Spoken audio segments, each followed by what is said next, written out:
Allez, on va quitter les Antilles pour une autre île française, la Corse. Cap sur l'île Rousse, 3e port de la région, prise d'assaut par les touristes en été et si tranquille en basse saison. Un petit week-end au soleil concocté par Emmanuel Rouillon et Philippe Pelletier.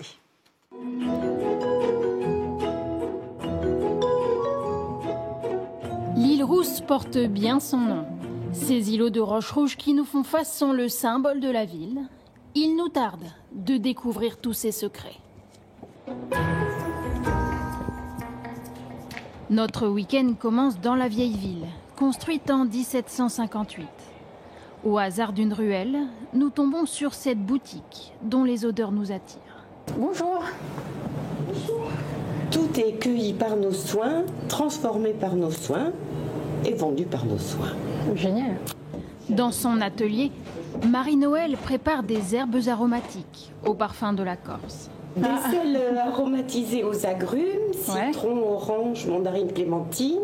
Et ça, par exemple, comment ça se prépare? Ça se cuisine? Ça se met dans des préparations? Ça se cuisine tout à fait, comme on se sert des herbes de Provence, sauf que, effectivement, les arômes sont un petit peu différents, parce qu'on a une plante ici qui est une plante endémique que je ramasse à 800 mètres d'altitude à peu près, qui s'appelle la nébida. Ça nous fait vraiment voyager, là. On met ça dans l'assiette et tout de suite, on est en Corse. On est en Corse tout de suite, mais avec tous nos produits, vous êtes en Corse. Ne tardons pas trop, car il est l'heure d'aller voir Micheline. C'est elle. C'est le petit nom affectueux donné par les Corses à leur petit train. Toute l'année, la Micheline traverse le maquis et longe les plus belles plages entre l'île Rousse et Calvi. À son bord, des travailleurs chanceux qui ne ratent pas une miette du paysage. On n'est jamais blasé, c'est pas possible. La couleur, le temps, l'humeur des personnes, la diversité aussi des touristes, parce que voilà, on vit toute l'année. Pour nous, c'est important justement de maintenir ce service entre l'île Rousse et Calvi. Allez, on descend, hop, en main t'attend. Allez. Bonne journée tout le monde. À la descente du train, les plages de sable blanc nous attendent. Et en cette période de l'année, nous avons la chance d'en profiter pour nous tout seuls. Cette balade nous a mis en appétit. Il est l'heure d'aller déjeuner. Face à l'île de la Piètre, reconnaissable à son phare perché qui domine la mer, nous nous installons dans ce restaurant de fruits de mer. En poisson et en pêche locale aujourd'hui, vous avez du donti. Donti, donc un petit poisson pêché ici par notre ami Félix. Puisqu'ici tout est local, nous prendrons du poisson, bien sûr. La soupe de poisson? La soupe pour Philippe et pour moi le danti, un poisson de la famille des dorades. Bon appétit. Sur l'île de la Piètre, on retrouve les vestiges de l'une des premières tours génoises bâties vers 1510 qui servait autrefois à protéger la Corse de l'envahisseur. Classé monument historique, il n'en reste plus qu'une soixantaine aujourd'hui répartis sur toute l'île. Quand le soleil commence à décliner, c'est ici que tout le monde vient se balader en hiver, près du phare allumé pour la première fois en 1857. La première journée s'achève déjà et nous avons réservé une nuit d'hôtel un peu particulière.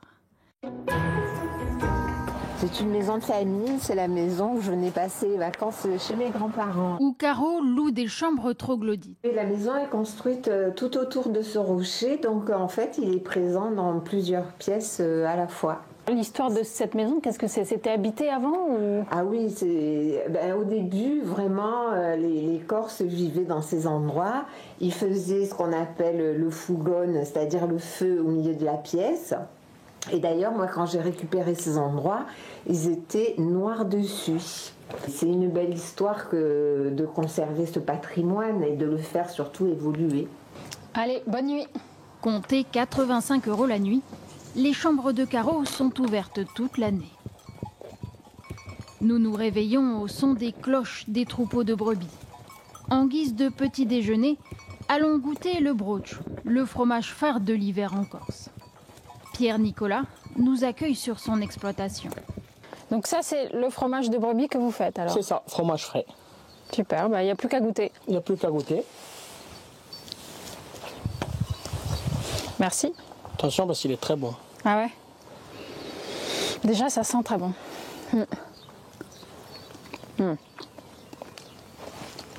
très bon. Il a comme un petit goût de reviens-y, celui-là. Mais le week-end n'est pas fini. Notre balade continue et les rencontres aussi. Alors, c'est où les plus beaux endroits de l'île Rousse? Pas de réponse, on s'y attendait. Mais on nous a plutôt conseillé d'aller voir ce village. Nous sommes à Pignes, où nombre d'artisans s'y sont installés.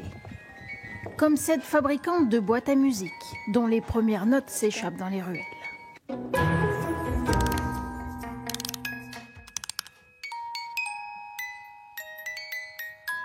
C'est comme si nous avions poussé la porte d'un monde enchanté.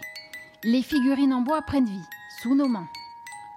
Marie-Claire ne fabrique que des animaux que l'on retrouve en Corse. Donc, je vais prendre le noir. Oui. Donc, là, c'est quel chant? Là, c'est Mulatteri, c'est le chant des muletiers. D'accord. Tu peux écouter? Ouais.